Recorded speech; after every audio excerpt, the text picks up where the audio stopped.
And here we are again with Work in Progress. I'm very happy that we're starting recording again. We had our summer break, so to speak. Some of us are still on it.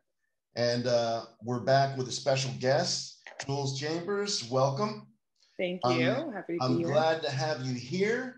Jules, she has a YouTube channel that I happened to catch. I was very inspired by her content and what she had to say.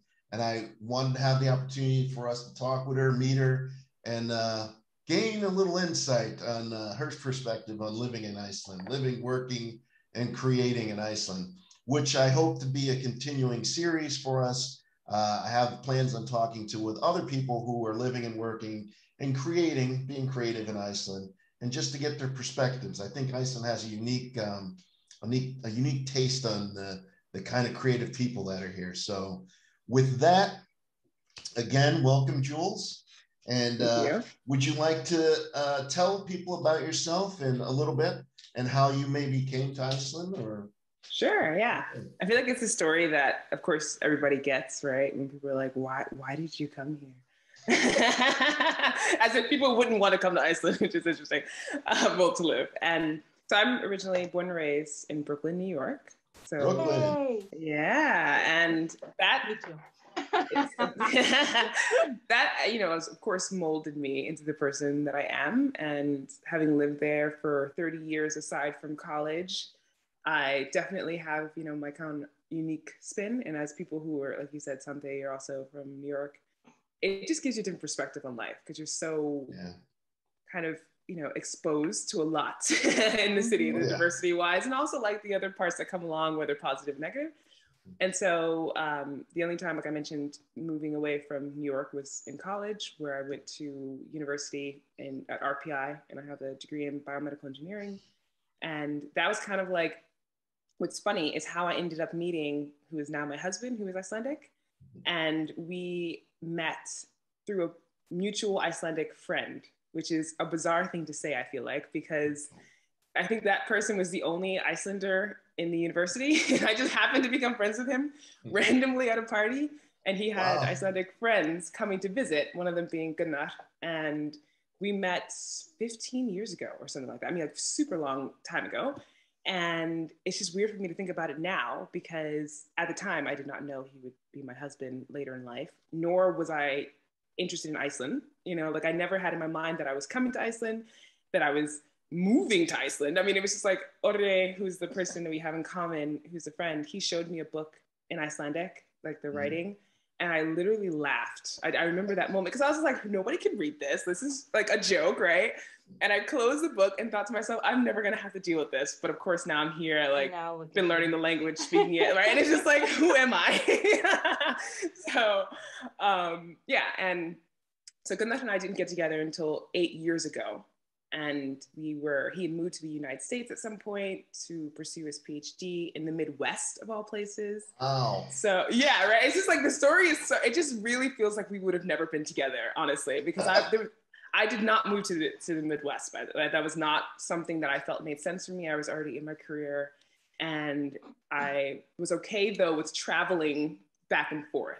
And so we did that, and we were in a long distance relationship for 3 years until we moved in together in Iceland. So that was the first time too. It was like moving to a new country, moving in with the person you're with, right? It's just like that sounds like a lot. You are an adventurer. Apparently. But I felt like, it felt like the right thing to do. I can't explain it other than my instincts when they kicked in were like, I'm nervous, but I wasn't necessarily afraid for myself. It was more of, this just seems like an adventure that I want to be on. And I don't know exactly what Iceland has in store for me, but when I came to visit, I think I visited maybe 5 or 6 times before moving. I really connected with Gunnar's family. And I also, just with the nature and how quiet it is and the clean air, the things that I was not getting in New York. And I remember distinctly being on the J train, which is what I took from Gates Avenue stop in Bushwick, holding on to in the car, squished with everybody else, and being like, I'm over this. I'm so over this right now. I cannot wait to go and move somewhere where I can breathe and I am not squished in a tin box, a metal box with a bunch of people on the subway. So yeah, that is in a nutshell kind of, how I ended up getting here. See, that's great because I mean, I was much the same way. I never thought, you know, if you told me I was going to be living in Iceland, I'd be like, what? Why? Where? But yeah, that's how it didn't happen exactly like that for me. But my wife and I, we've been together for over 20 years now. And we moved shortly after September 11th, like the summer after September 11th. That's when we moved here. And it's interesting that you say, you know, like one of the things people always ask is like, why did you move here? And it's like, it's a lack of imagination. Like we could move here for a lot of different reasons, but you know, that's, oh man, I love hearing that. My one of my good friends has lived in Brooklyn for like the last 20 years or something. And he used to tell me like, okay, you can come to my house, just take the subway, take the J to the B, make sure it's the orange, not the yellow. Make sure what time it is. I'm like, how do you get around? Yeah. As a New Yorker, that I realize how that can be complicated. There's some places in the south of France, they have 2 trains.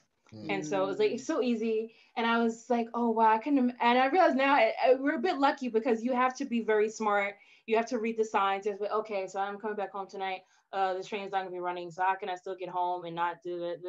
And I'm like, it is insane. Yeah. And it is much easier when you're in other places like Iceland. It's like, oh, okay, I can just drive home or I just take this one bus to get home.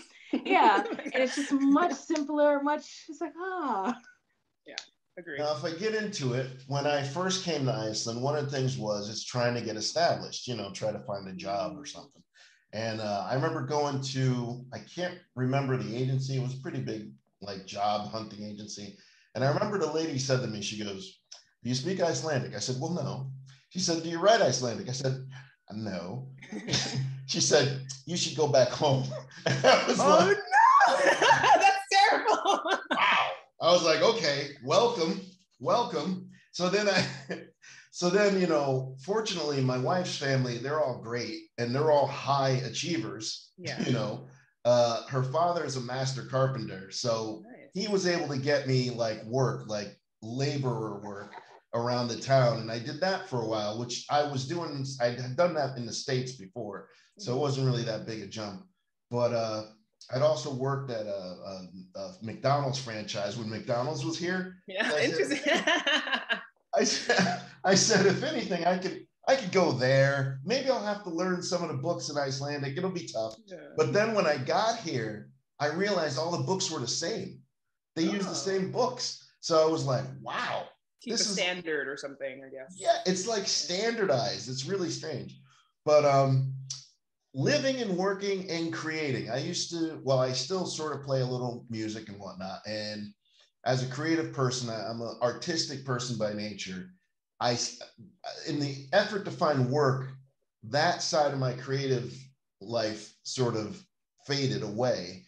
And which brings me to my question for you, living and working. And then I see that you've created a channel. And I'm wondering, where did that come from? Did that come from a desire for you to do something extra or just a love of where you were?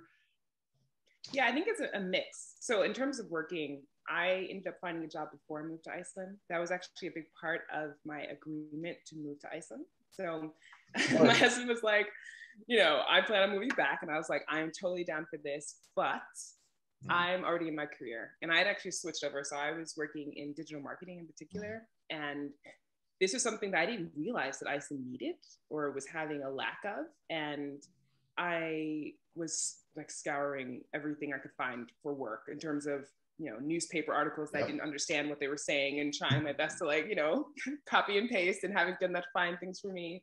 And I got pretty fortunate. I mean, granted, it took me 7 months or so of like constantly looking and following up. And I did go to an agency and they hardly would return my phone calls. And I'm like, you know, and again, I didn't get any enthusiasm from them because it sounded like to them, it would be too much work. And that's why I'm kind of, you know, very happy that Gecko exists now, where you have people who understand this process and can actually like help you along. But anyway, so I ended up finding a job doing content marketing management for a tourism company, of course, right? Because like this is 2016. And that was great because it not only introduced me, of course, to Iceland culture when it comes to work, but nature. And so a big part of my job, if I'm creating marketing strategies for customers that we want to attract, specifically from the US, UK, Canada, those are the 3 big markets, then I need to understand those activities. So they were like, you need to go glacier walking, you need to go hiking. And I was like, what? Right? Like, this is crazy and that amazing. Is the great part of working in tourism. Right? And so, yeah. And so my boss is just like, get out there, enjoy, like come up with things, whatever, you know, think of ideas that you think would really work, because this is the target markets that we need. And so that just opened up a world for me that I wasn't getting, of course, in New York. It's the concrete jungle. So I was not getting nature at all. But I just, I think if I had another job coming in, I would have not gotten to understand what makes Iceland so magnetic for a lot of people who come to visit. And people were always asking me, like, what is it like to live there? Family and friends, like, worried about me being Black in Iceland, of course, right? And then also, like, just the aspects of it. And I kept listening to Tim Ferriss, who has a really popular podcast. And it was to the point where, like, every time I listened to it, there was another person being like, just do what you think you're passionate about. Like, you don't know what you're passionate about, but like, you have to try things in order to figure out what actually drives you. So I was like, I'm going to start a podcast. And that's actually how All Things Iceland started, was just audio format. And that was in 2018. And then I just decided to branch off into doing video. But it was purely just like, I think I could do this. Why not? Right? Like, no one's here to stop me. And I had gotten into my job. It'd been maybe 2 years by this point of working there. And I just felt like this was something I needed to help me adapt to. So like, that's why it's called All Things Iceland, because like travel is interesting, but the aspects of the culture, of living here, of the nature, of, you know, just this ball of everything being thrown at you when you move somewhere new is not something that I was hearing about, and not from a perspective of anybody that looks like me, of course, right? So I thought, okay, I'm just gonna create it and see how it goes. and you know, here I am just continuing, and I'm very grateful for that.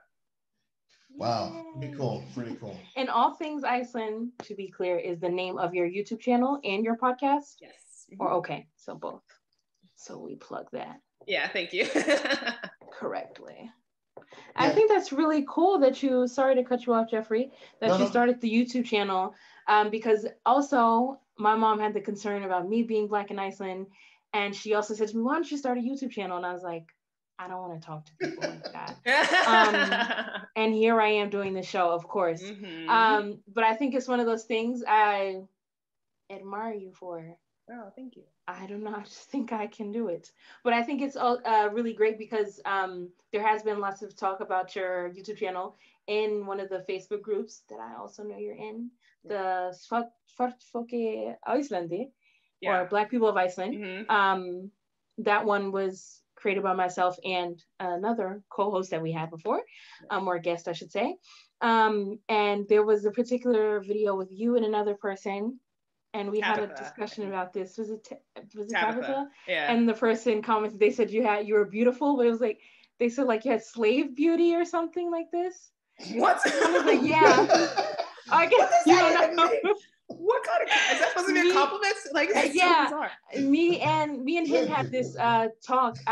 Maybe now you don't know about it. I'm like, oh, that shit's I know that video, because it's been out for so long, I don't read all the comments anymore because they can really throw you. I believe it was you and another Black woman. Yeah. And someone commented, like, they said you were beautiful, but like apparently the translation is problematic somehow. Wow. And it translates to slave beauty. I'm not sure what it actually means. Do not ask me. I will have to ask this person about it though, because he's the one who brought it to my attention. And I was like, what does that mean in Icelandic? I need to know. But yes, I know this one is very popular amongst the internet world. Yeah. I think because it also is, it's interesting and fascinating to people that there are Black people in Iceland, and then they're like, is it just the two of you? And I'm like, no. That's you know, this is the problem. This is like, it's actually so, I'm sorry, it's so annoying. And it, in a way, it's annoying when it comes from like anybody. like really anybody, because I don't want to be rude. And people are like, oh, do you know this person? Like, I think someone asked me, like my mom, she looked up Black people in Iceland on YouTube. I think she might have suggested one of your videos to me. She was like, do you know her? And I was like, no. There's so many Black people in Iceland that I don't know. Yeah, and to be honest, last summer when we had the protest, I was like, oh my God, there's so many of us. Me too. I was like so surprised. I was like, where were you? I don't know you. And it's not like we should know every single Black person in Iceland. Right. But I was so shocked to see so many like children of color. Yeah. And I was like, wow. I was like, where are we on this island, this really small island, that we haven't seen, you know, some of these people. And now I understand. I don't know what we have to think of a name for this. Like when new people of color come to Iceland, I notice I usually in the grocery store and someone is like next to me and I'm like, hi. And they're like, I'm like, hi. I'm like, hi, how are you? So where are you from? And so I'm like, oh, okay. I'm like, you just got here. Let's talk. We can talk. But it's so funny that I get this reaction so often from usually other Black people, and they're just like, I'm not alone. Yeah, no, not recognition. That's pretty funny because I kind of get the opposite reaction. Like if I see another Black dude, we kind of try not to be too excited. We kind of will. Oh my God. But you know what's funny about that? My brother who's in the States, he was in New York on the subway. He heard somebody speaking Icelandic. He had just come to visit me. Love it. And went back, and he goes to the people, he goes, oh, were you speaking Icelandic? And they're like, yeah, we were. And my brother, being the kind of naive, gullible guy he is, he goes, do you know my brother? That's cute. You know what? Not that. They did. There you go. That's even better. That is even better. You know our brother. Actually, we do. Oh my goodness. It was like friends of my in-laws that knew who I was. So it's like, boy, talk about a needle in a haystack, you know, in New York. You never see anybody in New York, you know. In Iceland, there's so few. But it's insane. Wow, man. So our experiences we have sometimes similar experiences. I think the Black Lives Matter movement kind of opened my eyes too. I didn't know there were so many of us here. But it was nice to see diversity, and that's, you know, in the States, that's kind of what I grew up with. My father's Italian. I grew up in multi-background neighborhood when I grew up. My best friends were from South Korea and the Philippines when I grew up. So different cultures and different types of people I was always comfortable with and things. But when I moved here, it was interesting because Iceland is really so new as a country, as a nation, as its identity, that I find that also creeps up in some of my interactions, because that's why did you come here? Especially if it's from a big city, people were just like baffled. Yeah. But so how has your experience been, like both positive and negative? I mean, positive and negative. Like as you've been here, how would you rate your experiences, positive and negative, coming from a more multicultural area like New York? As much as I can compare the two, I try not to too much because they're so different. They're different, totally. I think the difference for me, meaning like somewhere smaller and quieter, and even though the diversity part isn't as easy, it's still something that comes along with the territory. It's not like I expected to come here and be like, where are all the people that are different ethnicities? You know what I mean? It's just like, I didn't. Exactly. And then when I saw that there were actually people, I was like, oh, wait a minute. There's way more represented here than I would have imagined, just because I thought, and even now with it being over 15% of the country, people from a foreign origin, I think is really fascinating too. But overall, my experience here has been quite positive.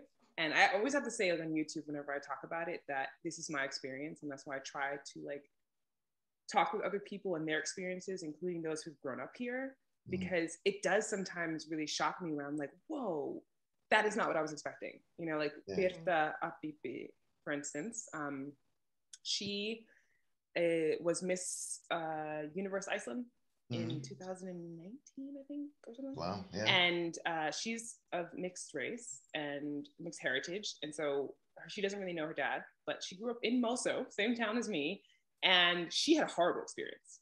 Like, you know, being called inward, being kicked. I mean, like, just like really, really shocking things to me in terms of, you know, not nicknames, but like, you know, derogatory names for her and stuff. And so when she's talked about her experience, and I'm thinking about like, wait, you know what I mean? Like, I'm going along in life because she's Icelandic. That and also it's just like, I didn't know what to expect, I guess, when I first talked to her. And actually, it's before I talked to her was I saw her news article talking about it. And then I was like, if she's running for Miss Universe Iceland, how is that going to work for her? Meaning, like, are people even going to be open to her? And they were very open to the fact of her story. Of course, people have their comments and stuff, but I just didn't realize that was happening in her generation because she's so much younger than me, right? So this was like, you know, you hear about things happening, or even like the 10 Little Negro Boys books, right?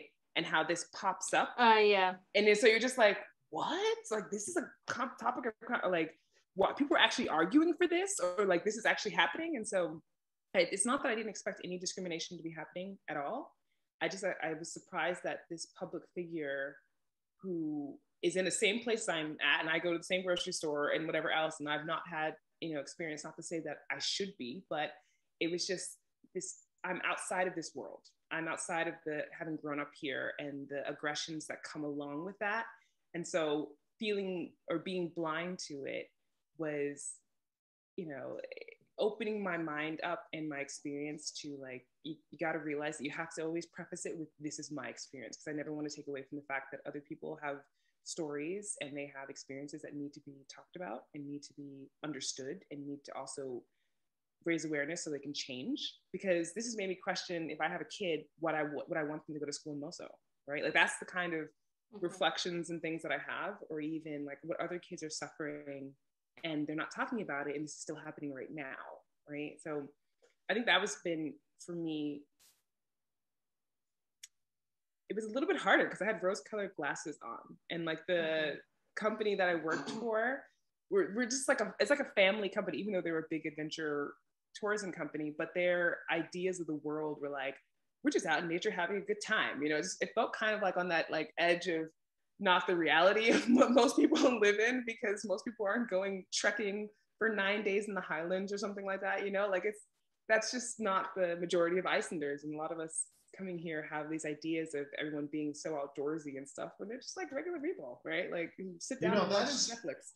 That is so true, that the expectations sometimes differ from the experience and whatnot. And it's you know, everybody is, you know, a human being. We have our days and whatnot.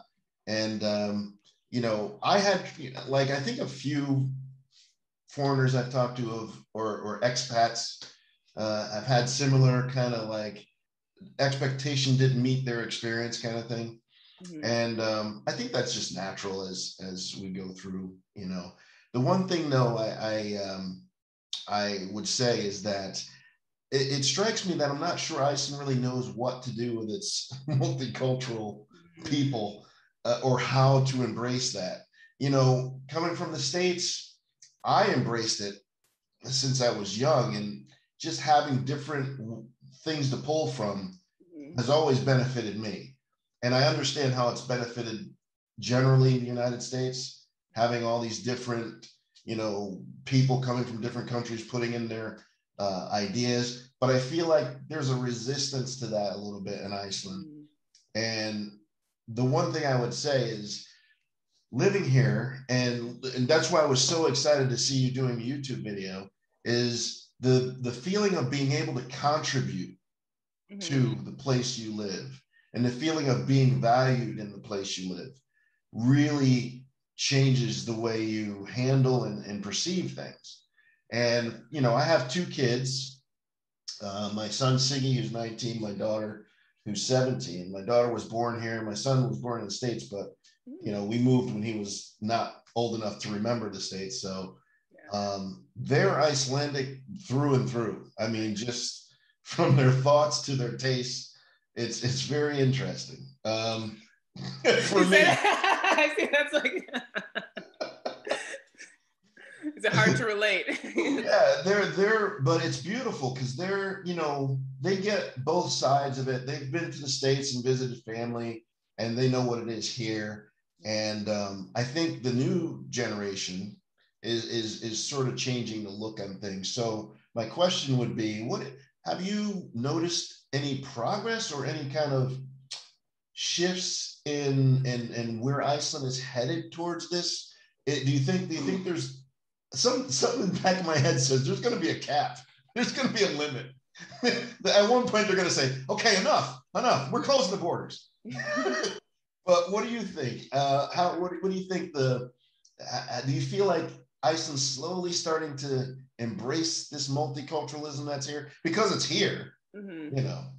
Yeah, definitely. At the same time, there are aspects of it that surprise me that seem backwards. So I'll just take the Polish community, for instance, because this was, I think, the biggest revelation to me when I found out how many of the foreign nationals are Polish.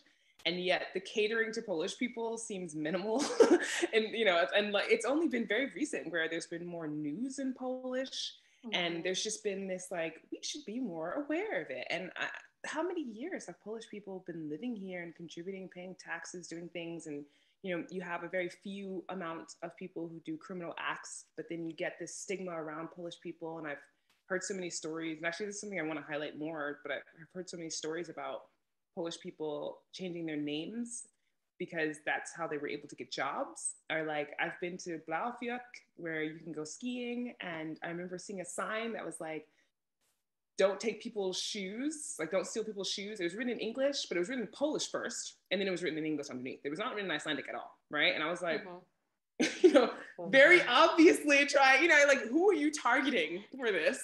And it was just, it made me uneasy at the idea that this group of people that's so large seems to be hidden in Icelandic society, or at least when it comes to priority wise, it just seems to be kind of hidden.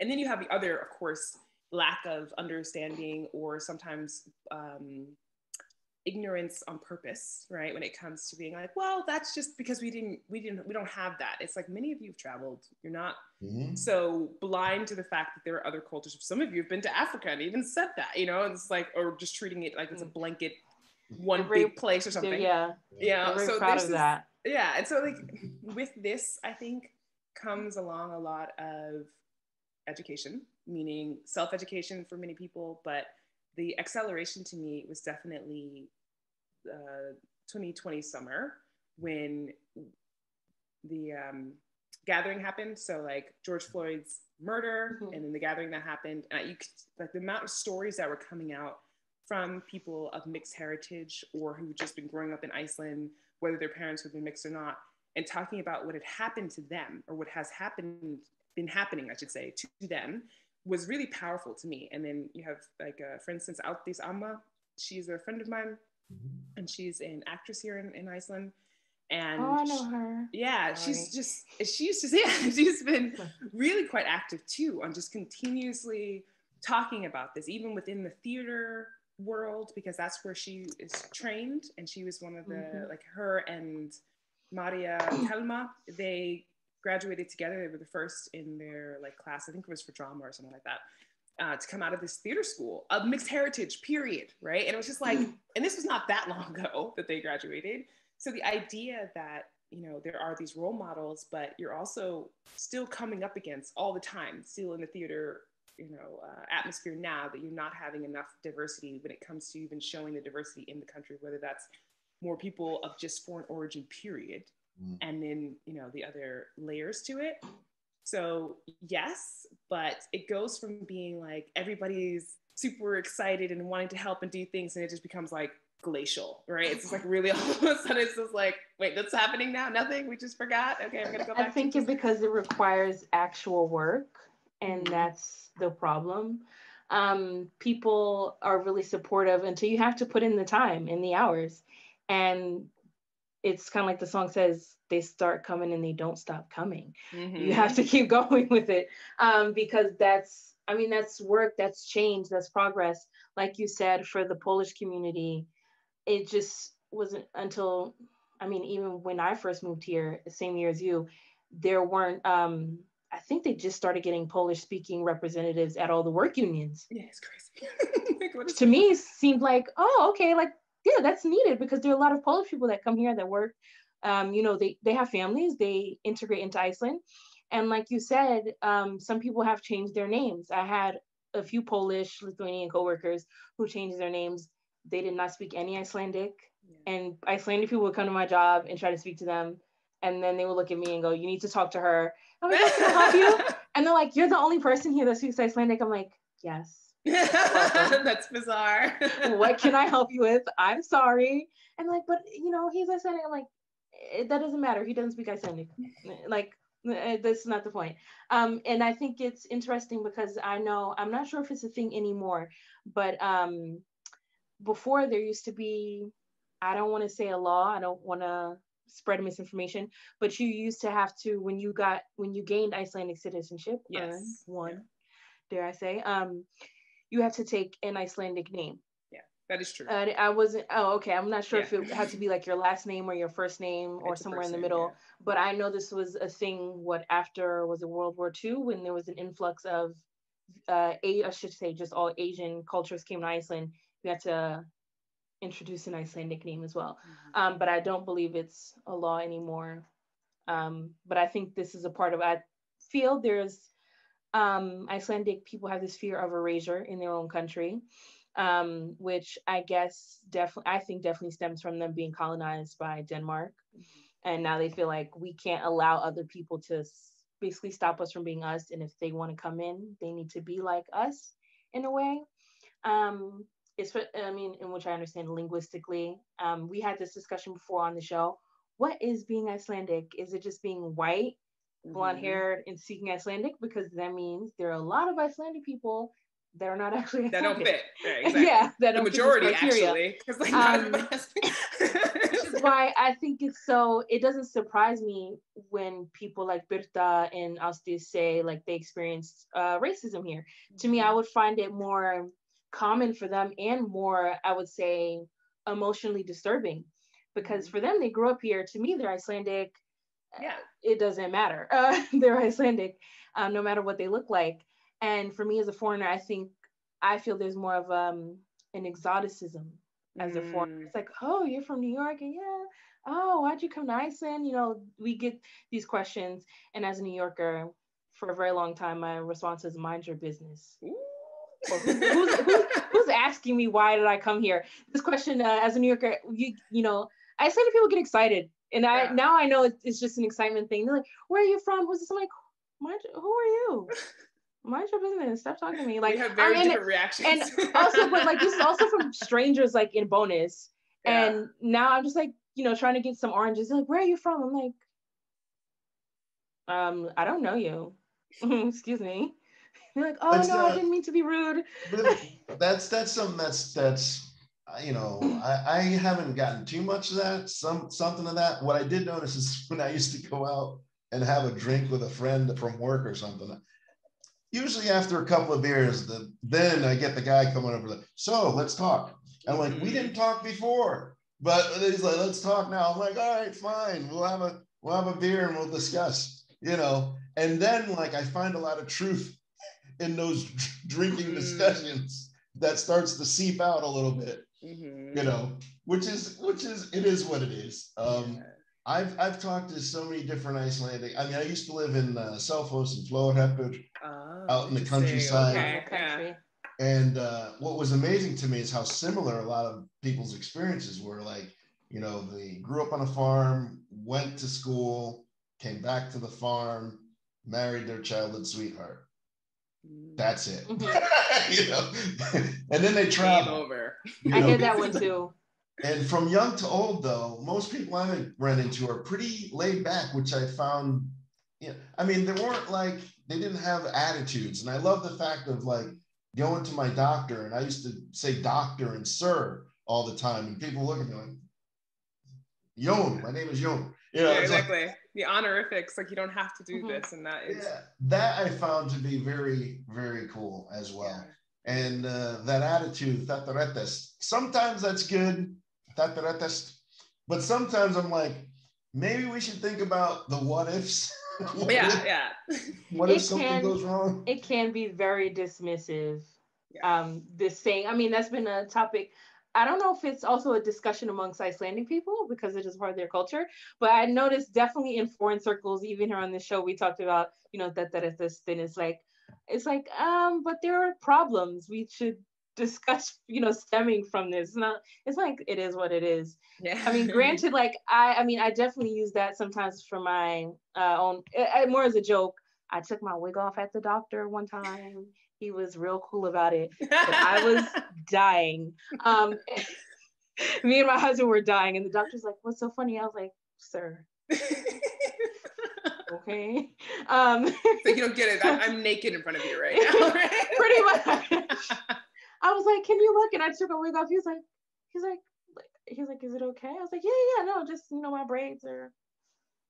I'm like, it's whatever, right? Yeah. Now, speaking as a fan, again, I'd like to get back to the reason that I had you here. I'm a fan. I'm not gonna try to hide it. I'm not gonna stalk you, but I'm just saying. I'm not gonna stalk you. Good luck with that, Jules. It's on recording. I'm just saying. Look, I'm on film now. He's on film saying he's not gonna stalk you. I wonder what that means. I'm not there. Like, it means not the anymore. call is coming from inside the house. No, I appreciate you being appreciative of the work that I've No, because to tell you the truth, like at the time that I came across your videos, I was really kind of like Iceland. And then I was seeing like where you were going and the things you were doing. I was like, oh, Iceland. Yeah. So it kind of helped me get out of a funk at the time. Oh, that's great. I'm so appreciative. But on that note, like what have you found like to be like some of your favorite spots and some of your favorite things to do that you've discovered or something that you didn't even know you liked that you ended up getting into? Yeah, hiking. So I didn't know I was into hiking before coming to Iceland, at least I should say. And that's because I didn't have a lot of experience with it. And I think too, the biggest part for me about hiking is not always about, your reaching the top of a mountain, which is important. I'm not gonna lie. Like, I don't know anybody who goes hiking and be like, I guess I made it like quarter way, unless you're working on like progressively getting better. But as an individual who is competitive within themselves, I very much like that, high you get of having challenged yourself and you accomplish this thing. And I also don't like stopping to take breaks that often, which can be really terrible to hike with me, I'm not gonna lie.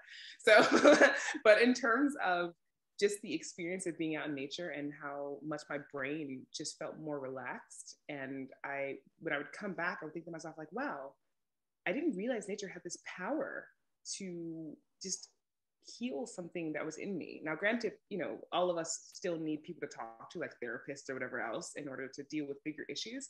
But I think the normal stresses of life, even if you just took a walk in like around a lake or something, just some area that's outside of the busyness of a more populated area, there's something very beautiful and calming about that. And I think the appreciation of nature is something that I didn't have before because I was just always in places where it was manicured, or artificial, like there was a couple of trees, but there's concrete all around the tree, right? And the tree's like trying its best to push out. And then like, whereas here, there might not be as many trees, but you still have these mountains or freaking volcano or something. And yeah, it's incredible. I get very excited whenever we're going out, even if I've been to a place before. I love the West Fjords a lot.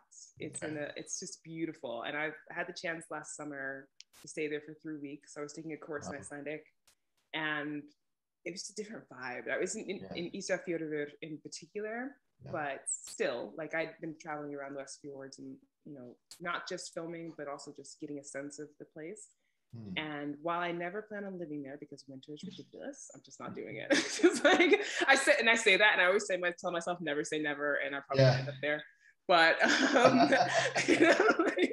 but it was just like so remote, and then at the same time, like Ísafjörður is kind of, it has a net though. It has a bonus. Like it's not that far fetched from the other places that I've gone to in Iceland. Granted, it doesn't have like Hackcliff or something, but still, there's just this like aspect to it I thought that was appealing to me. And then the Westman Islands, just like going in on the ferry, it's just beautiful. Especially if it's not like, and it's just, and so like, and then going on a glacier, that's like, it's really hard for me to choose like, oh my gosh, I love this so much more.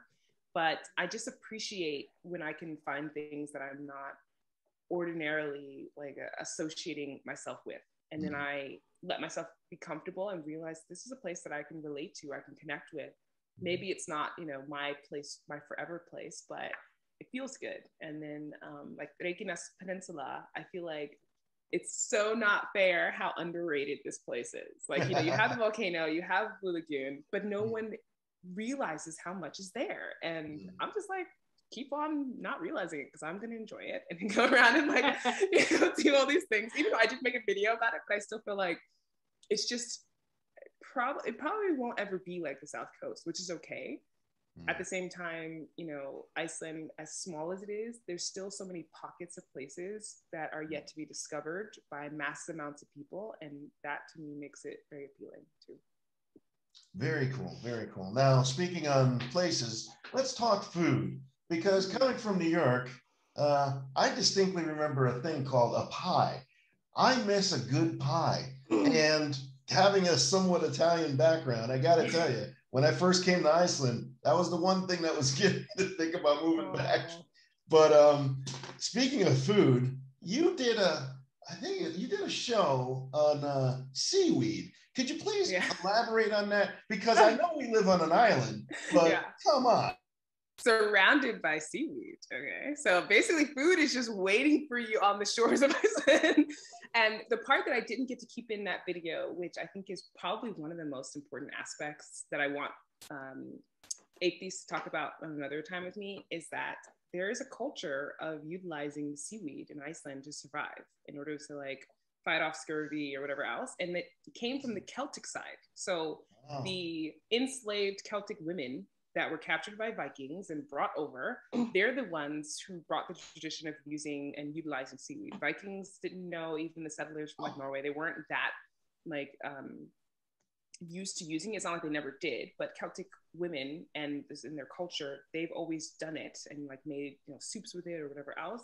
So I thought that was also just a fascinating aspect of like the maternal part of Iceland. And a lot of people in their bloodlines you can trace back to this Celtic heritage is so deeply connected to this food source. And the, you know, survival of the people was a part of it as well, right? So that episode for me, I'd never gone to the shore. I've definitely stepped on seaweed a bunch of times, but I've never gone to the shore, literally picked seaweed out of the ocean and ate it. Like just, first of all, in New York, you would never do that, right? It's disgusting. You'd probably grow like some appendage off of your like, you know, body part extra that you're not supposed to have, or be like, you know, the Simpsons fish with the third eye or something like that. Not advisable. Yeah, and I bought dry seaweed from the store. I used to have like dulse flakes that I would use at home, but this was just one of those experiences where I was blown away. First of all, how tasty it was. There's like truffle flavored one that you dry and all the stuff, and then there's one like sea berries, which is like sea lettuce. Like and she has a whole cookbook, and I might have it somewhere here. Of it's in Icelandic of the delicacies or the foods and stuff like that you can make from seaweed. So that's one aspect of it, and it was important to me to make that because I'm also plant-based. I haven't eaten meat in 6 years, so, or fish or whatever else. So I don't also have a diet that is typically thought of as Icelandic. Wow, very cool. Yeah, I can attest to that. I'm a cook by trade, and when I lived out in the countryside, I remember I made pasta for some of the farmers, and they're like, "Where's the food? Where's the potatoes? Where's the meat? Yeah, this is like a good appetizer. What is this? The tomatoes on the pasta? What is this?" That's hilarious. Oh my gosh.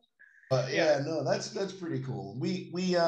We're coming on the end of our time. I don't want to keep you longer than I have. I would love for you to come back whenever you want. Yeah. You know, we can discuss anything. It's a good forum, I think. Sante, I'm so happy to see you again. It's been a long time. Anyway, yeah. And The show that Jules does is called All Things Iceland on YouTube. Highly recommend it. Check it out. You might learn something like we just did. So you learn something new every day, I like to say. Yeah, so that's one on me. I don't know when I'm going to be down by the shore picking up seaweed, but I am trying to change my diet though. So we never say never.